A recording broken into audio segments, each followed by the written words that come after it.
Hello guys, my name is Magic. You're welcome back to my channel. In this video, I'll be showing you guys how I use the tone curve to create dramatic changes to my images. The tone curve is like my favorite panel that I use on Lightroom to create dramatic and beautiful results in a very, very controlled way. And that's what I want to show you guys in this video. Let's go.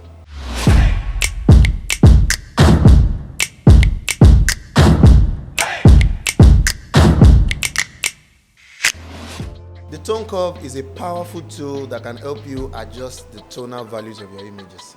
It can help you create dramatic changes to the color, the contrast, and the brightness of your images. I prefer the tone curve in so many ways over the basic panel. They work very similarly, but the result is drastically different. One major difference between the basic panel and the tone curve panel is that with the basic panel, it deals with the whole image altogether at the same time. So when you adjust your brightness slider or your contrast or the vibrance or the saturation, everything just works together in the whole image. But when it comes to the tone curve, you can separately deal with your lights, your darks, your highlights, in a separate way, and it gives you deeper control. You can even work with the color separately. We have the RGB panel. I'm going to show you in this video on how you can deal with colors separately. The primary colors is the RGB, and with tone curve you can deal with your RGB. You can deal with your lights and your highlights separately, and you can also deal with the blacks and your darks, because there's a difference between black and dark. I'm going to show you in this video, and this is what you will get with the tone curve. Let's get into this. So we are right here in the Lightroom software. I'm on the develop panel. So let's scroll down to the tone curve panel. So this is the tone curve panel right here, right after the basic panel. Like I said earlier, the basic panel and the tone curve panel are very, very similar. But I'll show you how much the tone curve can give you over the basic panel. So we have 4 different areas that you can deal with when you are working on the tone curve: the highlights, the lights, the darks, and the shadows. With the basic panel, we have the highlights, we have the shadows, we have the whites and the blacks, but they don't even work similarly at all. Let me show you what I'm talking about. With the basic panel, when you put down the highlights, it deals with the whole image. Everything that is highlight related in the image just comes all the way down. But on the tone curve panel, it doesn't work that way. It helps you separate it, and it gives you more control. Now, we have different areas when it comes to the tone curve panel. We have the RGB panel over here. This is the red, the green, and the blue, which are the primary colors, as we all know. Then we have the curve panel over here. If you want to just use the curve to operate this panel, this is where you do this.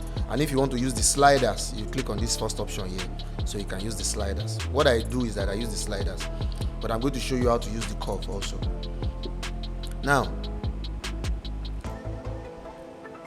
using the curve, you can come to this lower part. If you look at the way I'm hovering over the curve, the lower part is the shadows. Next to it is the darks. When you just take your mouse and just hover around that area, it's going to label it for you automatically. Can you see it yourself? This is shadows. We have the darks. We have the lights. Then we have the highlights. It breaks it down for you into 4 categories, so you can have better control. We have the highlights, the lights, the darks, and the shadow. And let me show you how it works. For example, if you want to do something with the shadow, I can just click on the curve panel over here.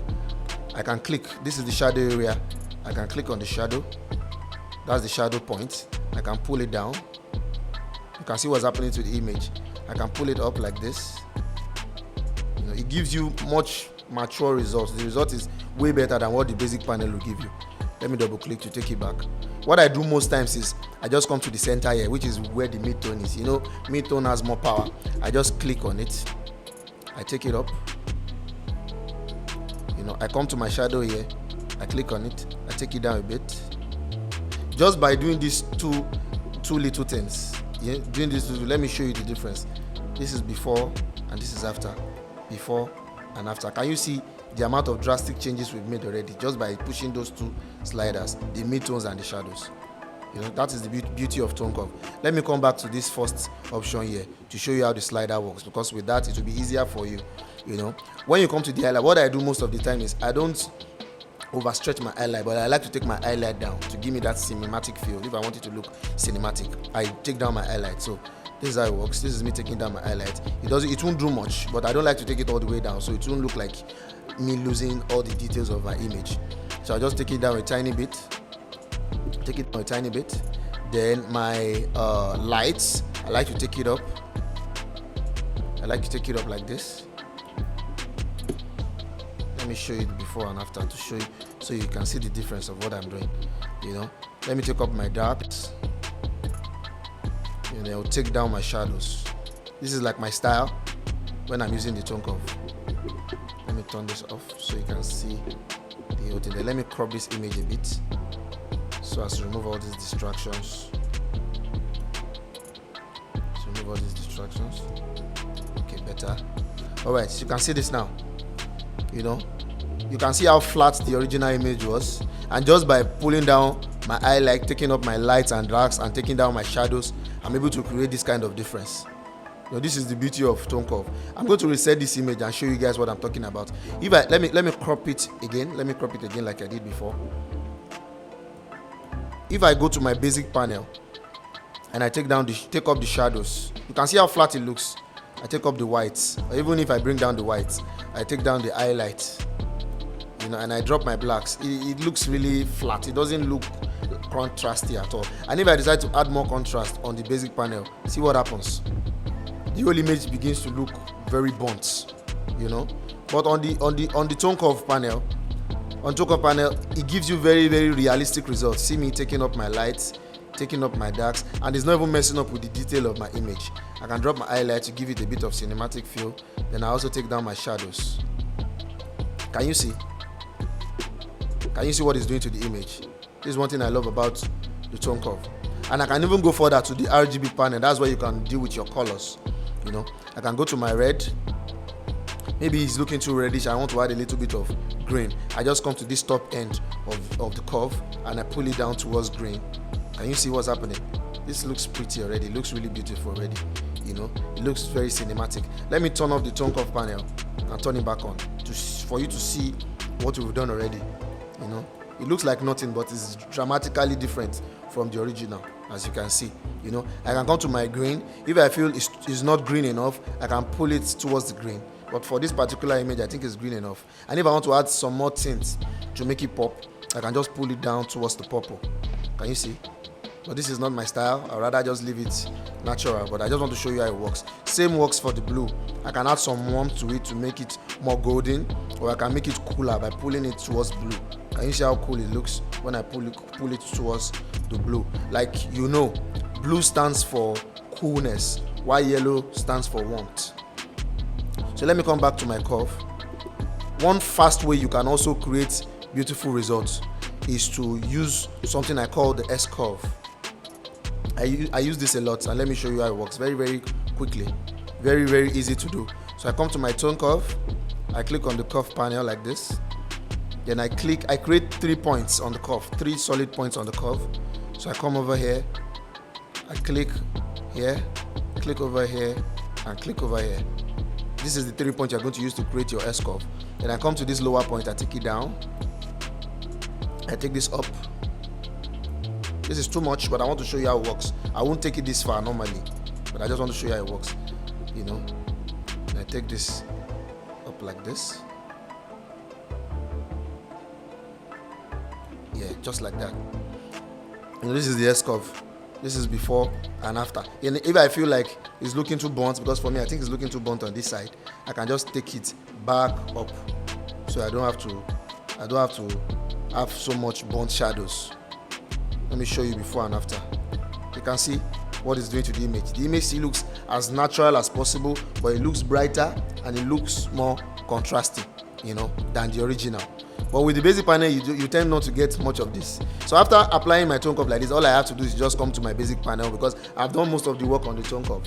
So I just come to my basic panel, you know, take down my highlights, because I love to maintain detail when I'm editing my photos. So I just take down my highlights, take down my whites.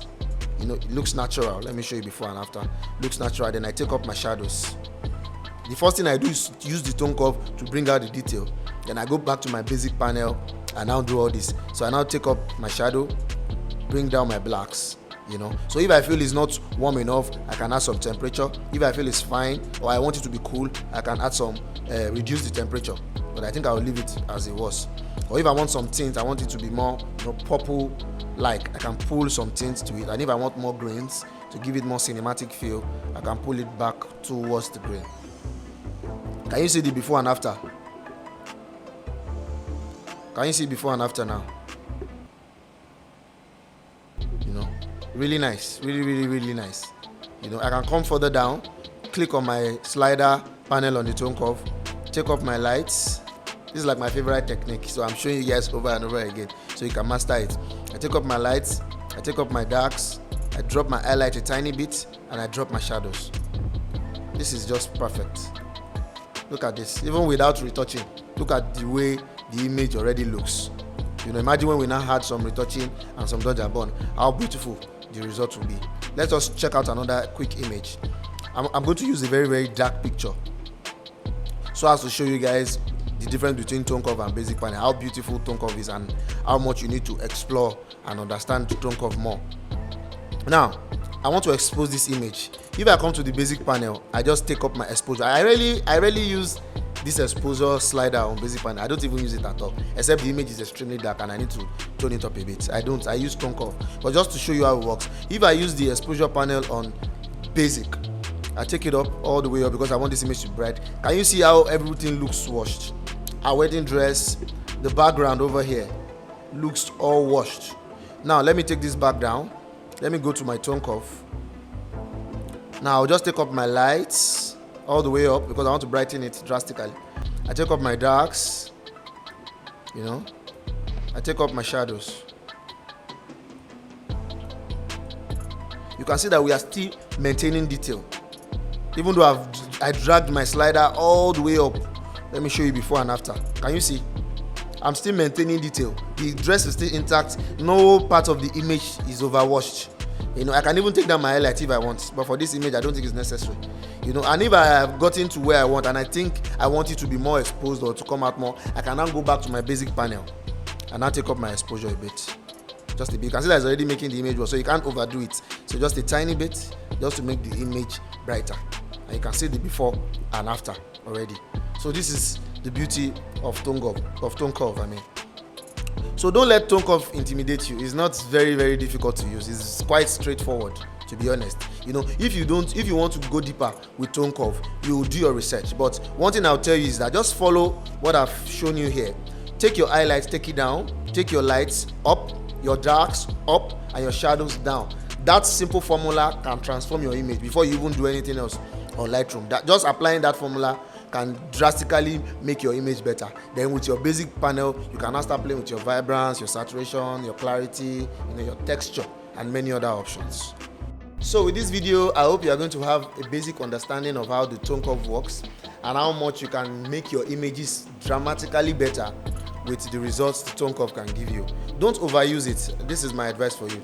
When you are working on tone curve, you can start with the sliders if you don't understand the curves. But with the curves, it gives you deeper control. But anytime you're using the curves, don't create too many points. Just create maybe 2 or 3, maximum of 3 points, so you can easily have control. But if you don't want to stress yourself with the curve, just stick to the sliders. That will really help you create dramatic changes to your images without having to use the curves. You understand? And with that, I'm sure your images will be better. Thank you guys for watching this video. Don't forget to subscribe to my channel. Cheers.